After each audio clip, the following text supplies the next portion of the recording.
Today, are you a gig worker or are you thinking about breaking into the gig economy? The state of the gig economy in 2021. It's important and growing. I'm Alexis Scordato, and this is Future Forward. I am Stephen Rosenbaum. Let us launch. Hey, Alexa. Hey, Steve. So, this show came about in the last couple of weeks as we've been chit chatting about all the various changes in economic livelihood of folks. And so many things tie back to the gig economy. Um, and by the way, not even in this conversation, but we'll end up touching on it, I'm sure, is the phrase side hustle. Right. Or Because, maybe even the Great Resignation.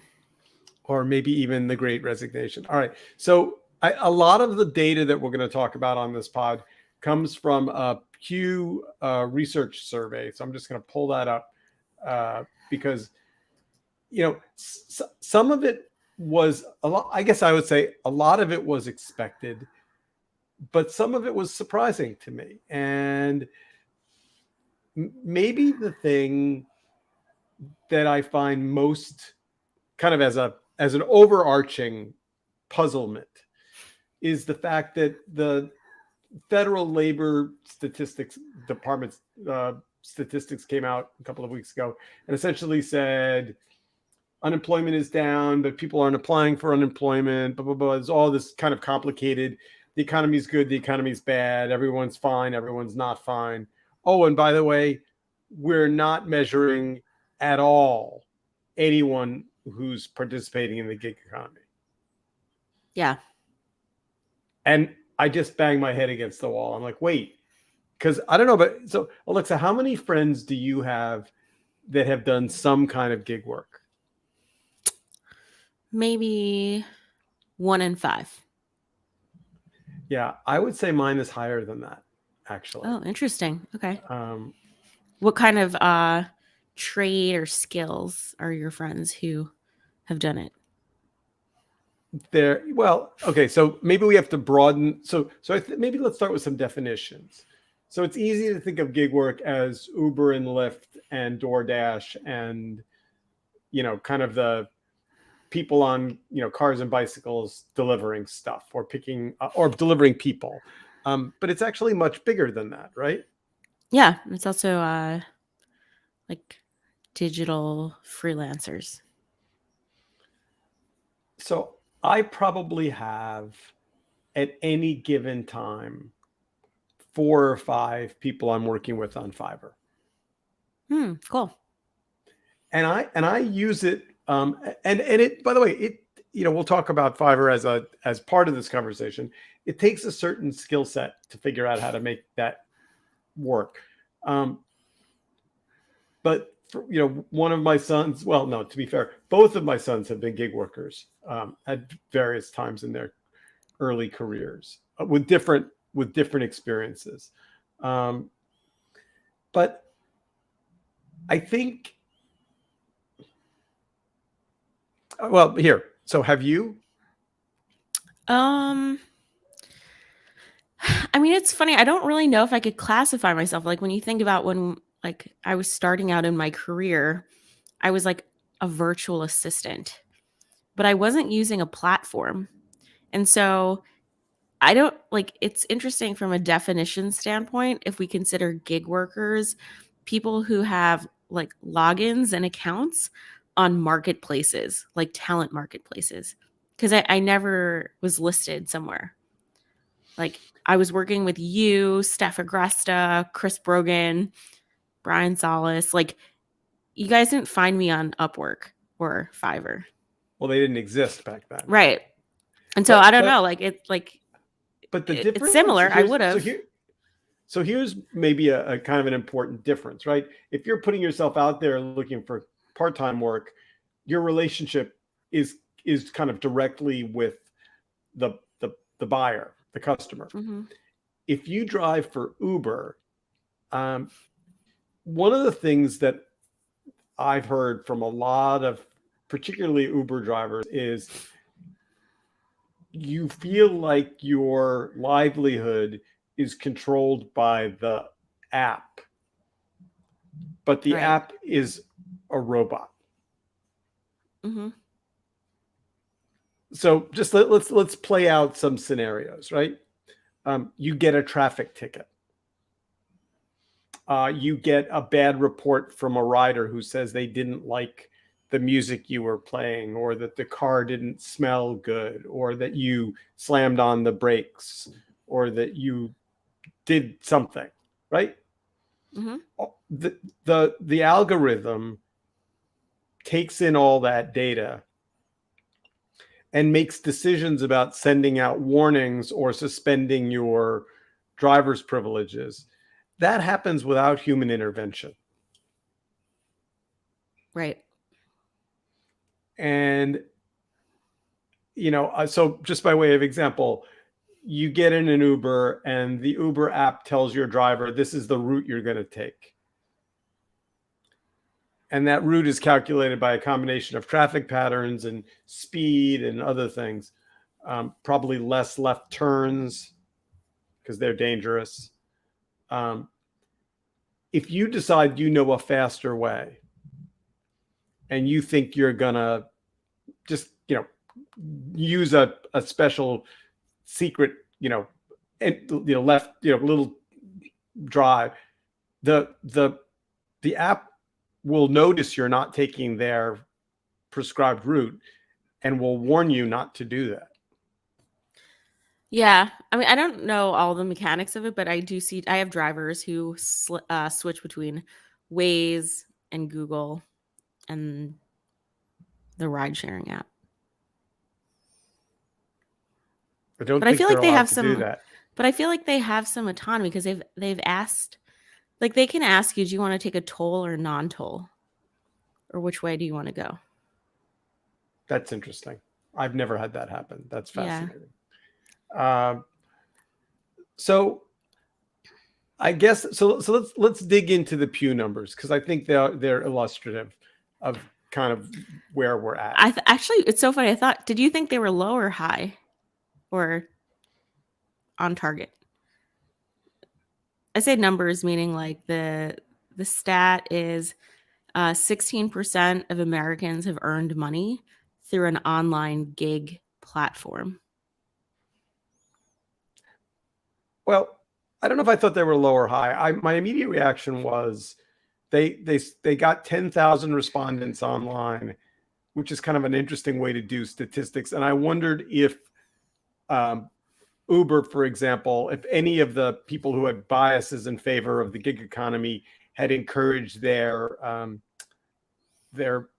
drivers to respond. Hmm. How did they gather the 10? But that being said, I didn't think the numbers were. I thought the numbers seemed rational to me and interesting. Yeah. So it's like 18% of Americans overall. And then between the 18 to 29-year-old age bracket, about 30% have earned money through an online gig platform. And by larger percentage, people of color. Right. And immigrants. So it's an entry level job in some ways. Or side hustle. Or side hustle. And a lot of people said that. A lot of people said. Like you could be working at the Gap and then doing Uber at night. Well, think about it, right? So the freedom is your day job ends, you have dinner, you see your friends or family or whatever you're going to do, and then you say, you know what? I've got 2 hours. I could watch TV, I could read a book, or I could drive. Mm-hmm. And you just turn the app on and it goes, oh, look, there's a ride for you. Yeah. It's not the case anymore, but I remember when I was living in DC, Lyft, I felt like was so popular amongst moms. Like 50% of my Lyft drivers in Washington, D.C. back in 2010 were moms. Like I had kids in in like car seats with me in like minivans. Yeah. Oh, I wonder if that's still the case. I don't think so. It's definitely not the case anymore, but it was interesting because exactly what you said, moms who just want to earn some additional income. they had the flexibility to basically, drive around. So one of the pieces of data here is that 31% said it was their main job, 68% it was a side job. Mm-hmm. Um, I And found that's not myself surprising at all for me. so I found myself wondering. It used to be that Uber drivers were pretty chatty. They had like a whole patter, and they would tell you a story, and they would ask you where, and you could sit up front. That's all gone away. Mm-hmm. Um, and all the choices that they make about whether they talk on the phone to somebody, about whether they're listening to an audiobook, about what music they play, all those choices, I think, impact their ratings, which impacts, how many rides they get. It's actually part of your rider profile now. Like I have been asked or prompted, like, do you want your driver to talk to you? Interesting. And I think I've said no. And so I feel like every driver I have now sees that information about me. So I would think you would see. I would have guessed you would have said yes, just for research purposes to know who's out in the like you're a pretty social person. I'm pretty social, but I am also on work calls all the time. And so there is a high likelihood if I'm going to be in a car for 30 minutes, I'm like calling someone. Interesting. All right, so let's go down into some of the charts and see if we like. Wanting to save up extra money was 56%. This is the Pew data. And then 32% for fun or something to do in their spare time.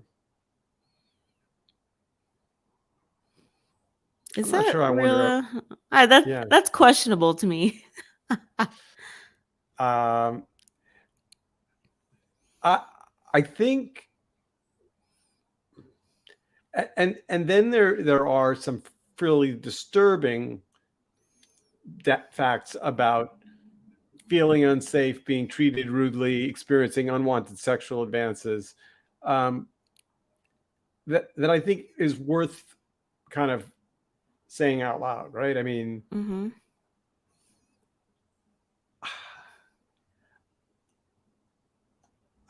there was this battle in California over whether or not gig workers had the rights to benefits, whether or not they were independent contractors or whether or not they were employees.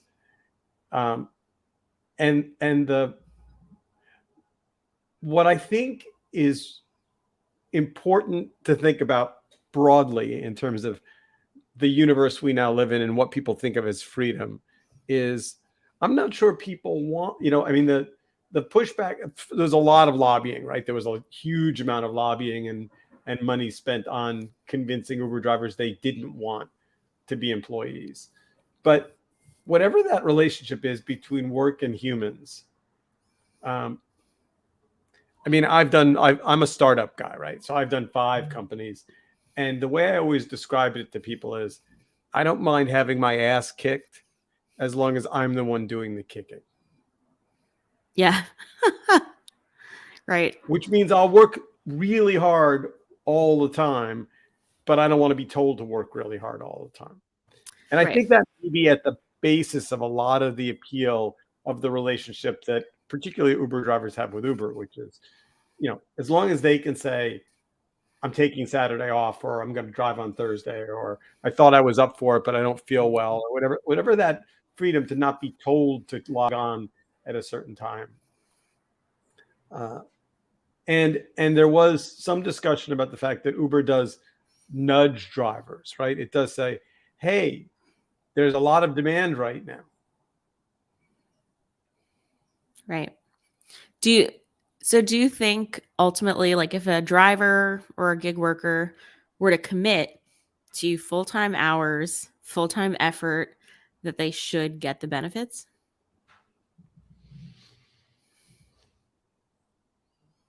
That's so that you know, that may fail in both directions, because does Uber really want drivers when it doesn't need drivers?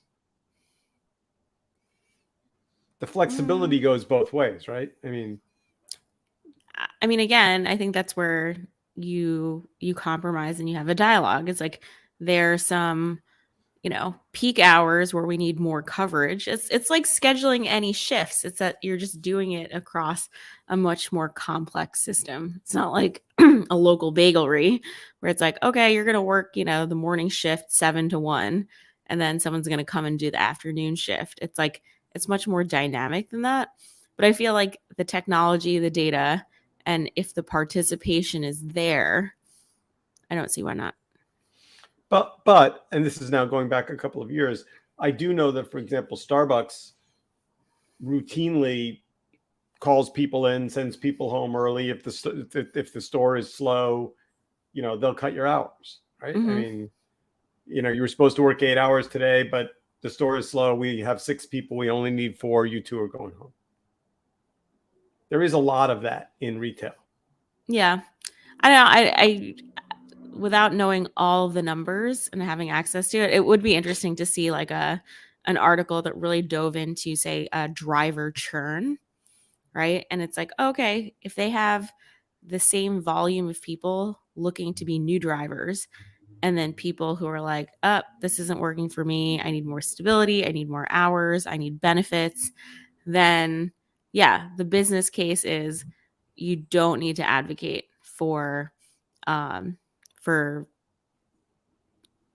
benefits.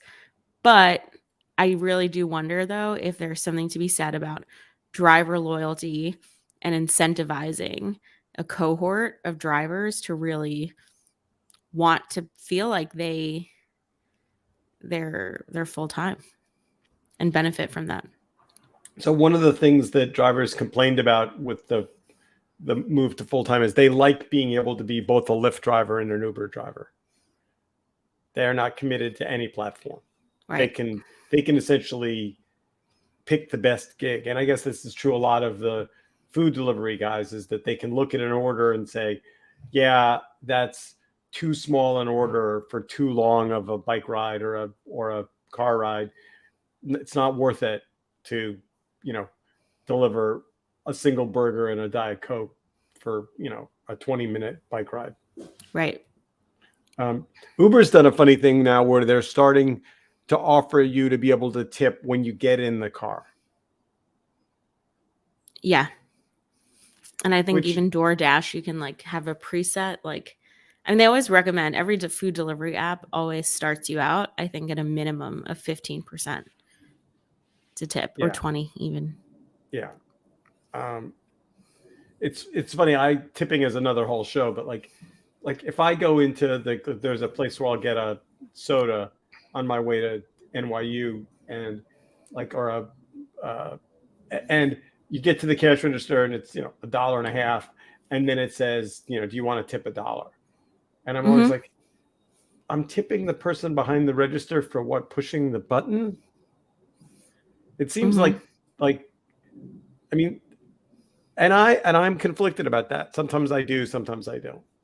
Yeah. I mean, I think Square's point of sale system, they have like a very, when you like put your card in, it'll either give like dollar amounts, like you want to leave 1 to $5, or a percent, like 10, 15, choose your own.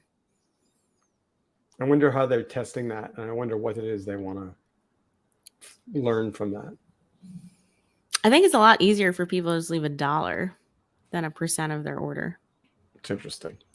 Uh, so there's an article in bls.gov, and it talks about working in the gig economy. And I guess the biggest concern from this article was that the Bureau of Labor Statistics is not tracking gig workers in any way, shape, or form.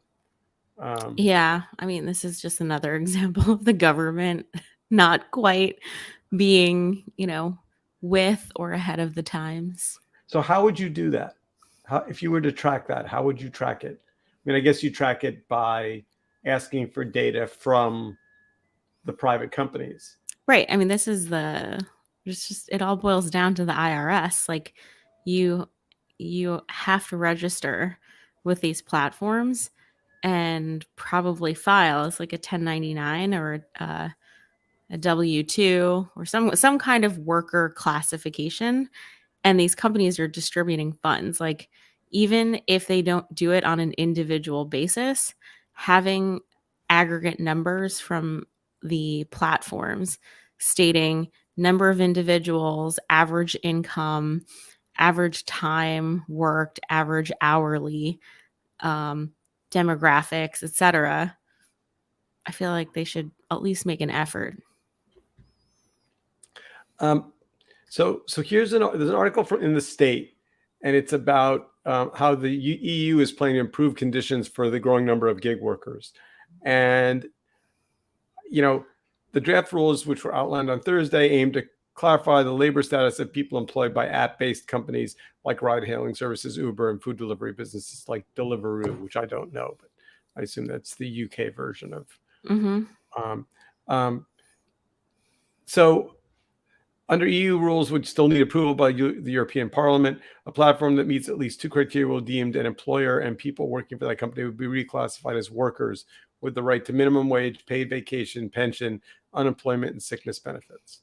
The criteria includes whether the app decides pay levels, electronically supervises work performance, restricts a worker's freedom to choose work hours, accepts job or user subcontractors, dictates a worker's appearance and conduct.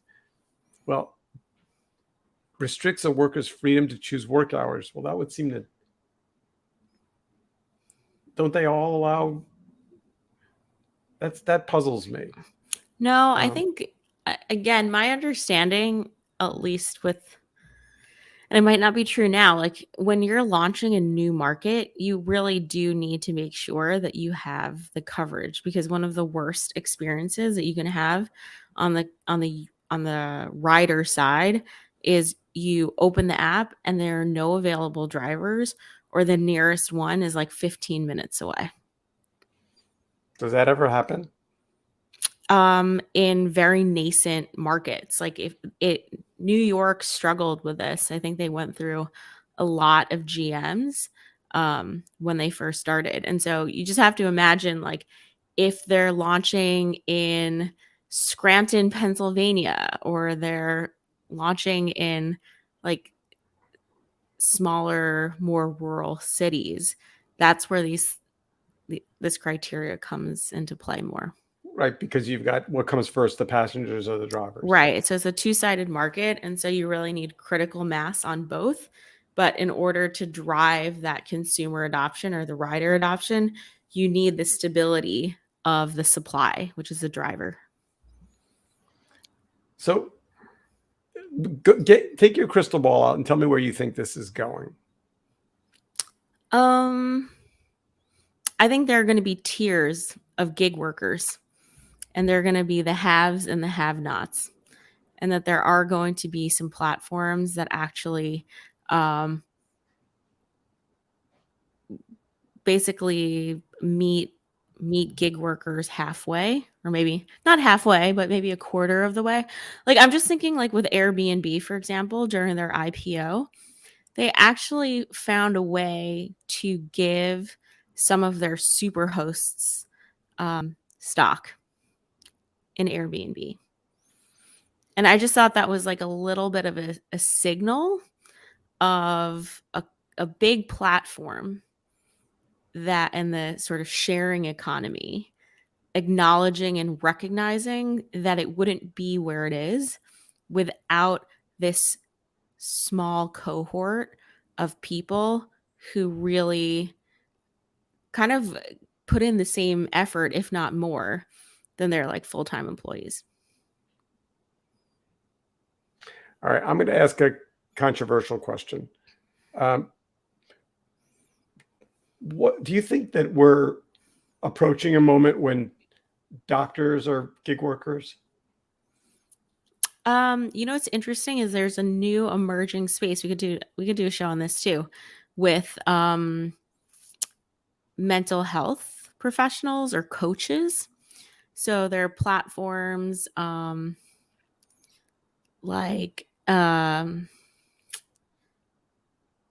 All of the chat bots. Yeah. no. It's like I'm thinking more like Lyra Health is actually like a platform I've used recently, and there you can just go make an appointment with like a therapist or a coach, and it's as easy as like ordering on DoorDash. So I have two examples of, one, which I won't tell you the name of the company because I'm not ready to process all my feelings about them, but it's a chain of dental offices, and I went to get my teeth cleaned and had a bad experience. Not anything terrible, just not great. I put in a ticket and got a note back saying that my dentist was getting coaching. Oh, what? And that scared the shit out of me. Like, you went to med school and you're a dentist.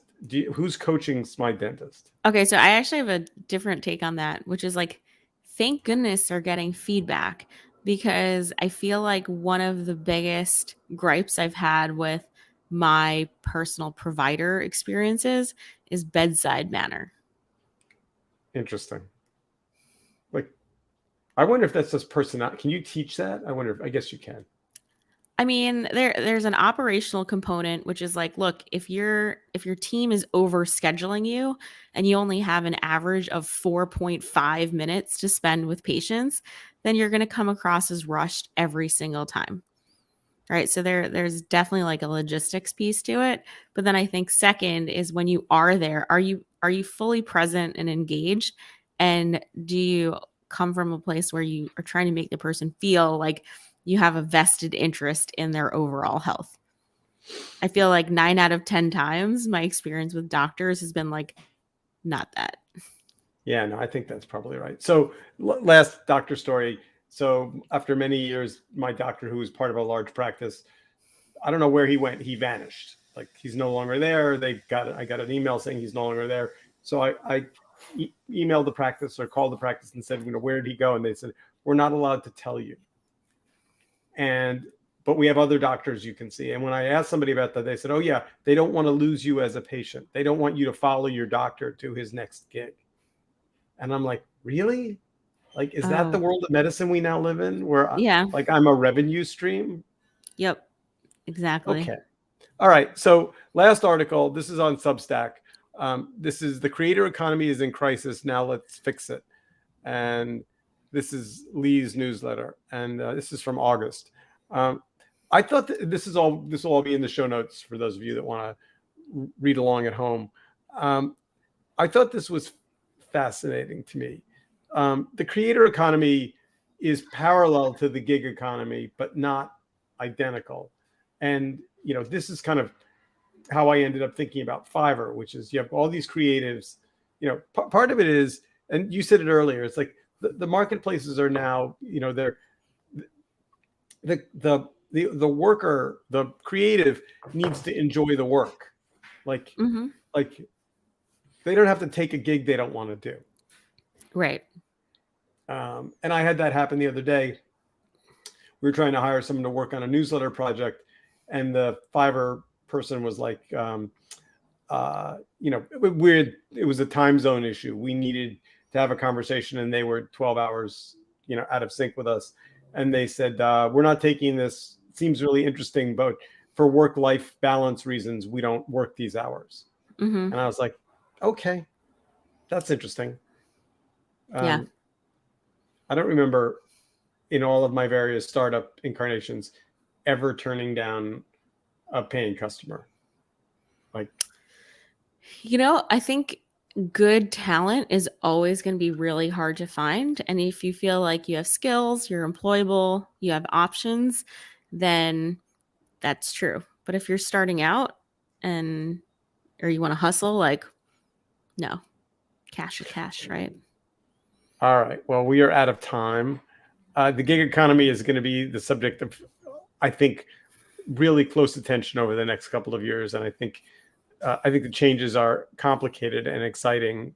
And we'll definitely put the Pew report in the show notes, because I think the data is fascinating. All right. With that, Have a great week. see you next week.